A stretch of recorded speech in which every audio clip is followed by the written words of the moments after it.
What's going on, YouTube boxing family? We are rejoicing right now because we have a huge card going on this weekend. Finally, KSI has come back to Misfits boxing, and he is going to be taking on Joe Fournier this Saturday, live on DAZN, baby. Also, we got two other big fights on this card. Deji versus One Punch Man, Swarmz. And then you also got Salt Poppy versus Anthony Taylor. And we're going to be getting into all three of these fights. Talking about them a little bit, giving our predictions, and finding out who's going to be the winner of these fights. So, without further ado, let's start with Salt Poppy versus Anthony Pretty Boy Taylor. Now, these two guys come from the same kind of camp. They're both happy punch fighters. Anthony Taylor is a journeyman in the world of combat sports, was a journeyman in MMA, and now a journeyman in boxing. But I will say, for a journeyman, he does his job very, very, very well. He sells the fight. He makes you truly believe that he believes what he's saying, even though he doesn't. And he goes in there and collects a check every time. And if the influencer boxer he happens to be fighting is bad enough, he'll actually get the win. But he's going against Salt Poppy. Salt Poppy is, without a doubt, at the top upper echelon of influencer boxers. He may even be the best influencer boxer, but I guess that is still to be determined, due to the fact that he hasn't fought that many good guys. His last fight was against Josh Bruckner, who's a pretty good fighter, and dealt with him handily, had no problems with him. Anthony Taylor, if I'm not wrong, his last fight was Idris Virgo, a guy that should not be fighting anybody that's a part of this scene, and Anthony Taylor got absolutely mollywopped in that fight, but he should have, so not really too much to go off there. But the problem with this fight is that it is a 3-round fight. Now, if you watch boxing, you watch MMA, you watch any form of combat sports, you know it takes about a round of feeling out, and then in the second round, people still aren't completely opening up, and then around the third, fourth, fifth, sixth round is where fighters really start to open up, really start to work on the deposits that they that they put in the first couple rounds. They usually start to cash in on those deposits, and it starts to get interesting throughout the middle of the fight. My fear for this fight is that it's never going to it's not long enough to get these guys going. Like, it's going to be short. So unless these guys come out guns blazing, but then it's like not really a technical chess match like a boxing match should be. If these guys just come out ready to bang, sure, it'll be entertaining, but it's not what I want to see. 3 rounds is far too short for a fight of this magnitude in the scene. Anthony Pretty Boy Taylor tries to get on the inside and land big shots. He's not very impressive as a boxer. Super Salt Poppy fights off the back foot most of the time, counter strikes, has beautiful setups. The one he landed on Bruckner to finish him was absolutely beautiful. So it's interesting. I think that Pretty Boy is going to try to get in his chest, and I don't think that's going to work out. I think the speed advantage lies with Salt Poppy. I think the skill advantage lies with Salt Poppy, and I think the power lies with Salt Poppy. Cardio should not be a problem with these two fighters on the night, because it's a 9-minute fight. So I'm going to take Salt Poppy by decision because the fight is so short. I don't think that he'll be able to get him out of there. And if he does, it'll be pretty impressive. And it'll be like, wow, I guess we didn't need more time anyway. But I'm going Salt Poppy by decision on this one.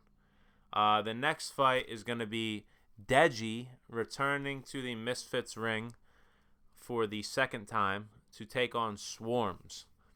Swarmz started his boxing journey taking a 2-week notice fight with absolutely no training, completely out of shape against possibly the best guy in the scene. He got absolutely destroyed like you might think he would. Even he probably thought, I have no chance here. I'm just here to collect the check. But he said that woke something up in him. He said that it made him realize how out of shape he was and how he wasn't the guy he thought he was. So a loss will do that to you, especially when you're not on point. It'll be a wake-up call for you if you're a competitor. And it woke him up. If you see his body transformation, it's absolutely out of this world. He looks shredded now. In his last fight, I know it didn't last too long. It was a weird kind of jab, and Ryan Taylor had some trouble, and they had to call the fight, which is credit to Swarmz, by the way. He landed the shot, but albeit probably not intentional to do the damage that it did. He did it. But if you go just basically off the fight, what was going on in the fight up until that point, Swarmz was a little bouncy. He was a little fluid. He seemed much faster, much more confident in the ring. You can definitely tell that he's been putting the work in. Deji has clearly gotten so much better from when he first started to now. But the thing I think people are overstating, and I'm not saying it's wrong, but I'm saying it hasn't been proven yet, is that Deji, he's only beaten Fuzi. Fuzi is hands down one of the worst boxers I've ever seen in my life. I don't even know if Fuzi would beat Astrid Wet. Fuzi is stiff as a board. He telegraphs everything. He's super slow. He moves only in straight lines. He's one of the worst fighters you'll ever come across. So, Deji did do what he should have probably done to him. But if you look at all of Deji's other fights, he either gasses out or his will breaks, in every fight. The Mayweather fight, he pretty much just got sunned. I thought he would have did something better than that. He should have at least went for it like Logan did. In the Wasabi fight, he didn't throw barely any punches because Wasabi put him in a position where he was kind of fearful to throw. The Vinny Hacker fight, he gassed out completely against a guy he should have smoked. And in the Jake Paul fight, he got beaten up pretty bad. I question Deji's will. I question Deji's cardio, but here's the thing. It's only a 4-round fight. Deji's literally like a full-time boxer now, so I would assume he would have the cardio to get through this. I think Swarmz isn't going to let him just sit back and counter-strike. I think Swarmz is going to be very active and give Deji a couple different looks. I really do think that Swarmz is evolving in the game. I like what I saw from him, and I like the body transformation. I love how dedicated he seems and how much he seems to love the scene. I do think that Deji, even though he's been a man of few words in his last few fight promotions, I know he's still that cocky kid. You can tell by the look on his face that he doesn't really take Swarmz too serious. I think Deji is more skilled, obviously. Deji slips and rolls very well in the ring. But keep in mind, guys, I'm on a roll for the most part with my predictions. I predicted Tank to win in the 7th round KO. I predicted Leon Edwards to win by decision, which no one thought he would. A bunch of different kind of predictions that I've gotten right lately. So I think I've earned the right to not sound crazy. Now, might this backfire? 100% it might. But I am taking the madman Swarmz to win this fight on a shocking upset. If Ashley Roxu can beat King Kenny, Swarmz can beat Deji. I don't think Deji's been tested and passed the test yet. Fuzi was not a test. He had Fuzi's number from the opening bell until the time where the towel was thrown in. Every time Deji's been tested, he's failed. And I think history is bound to repeat itself until you break that. So you're going to have to show me. I think Swarmz is going to take this serious. I think Deji's going to have success early. I think Swarmz is going to wear on him. I got Swarmz by decision. I am fearful, though, that Swarmz may be somebody who should have gotten a decision, but on KSI's promotion in London, I think that there's a chance that they give it to Deji anyway. But, I'm judging the fight off how I see the fight. And I think that Swarmz is going to win this fight. And I also think that there's a chance that Swarmz could put Deji away due to Deji just breaking under the pressure. I think Deji's a mental fighter, man. I think he struggles mentally. And, I think it's going to be tougher than anticipated for him and tougher than anticipated for his whole team. So, I'm going Swarmz, the madman, by decision. We'll see if that works out, but you heard it here first, ladies and gentlemen. Upset alert. Now on to the main event of the evening. The Nightmare KSI versus the absolute nobody, Joe Fournier. I do think that it is a built-in excuse for Fournier to be saying that he's not training very hard and he's not really sparring as much as he should be and he's drinking and yada, yada, yada. It does sound like a bit of an excuse. If you watch Fournier, he's 9-0 on paper, but he does not pass the eye test. He does not look very impressive. He looks very slow, and he seems very hittable. KSI is a explosive, powerful striker.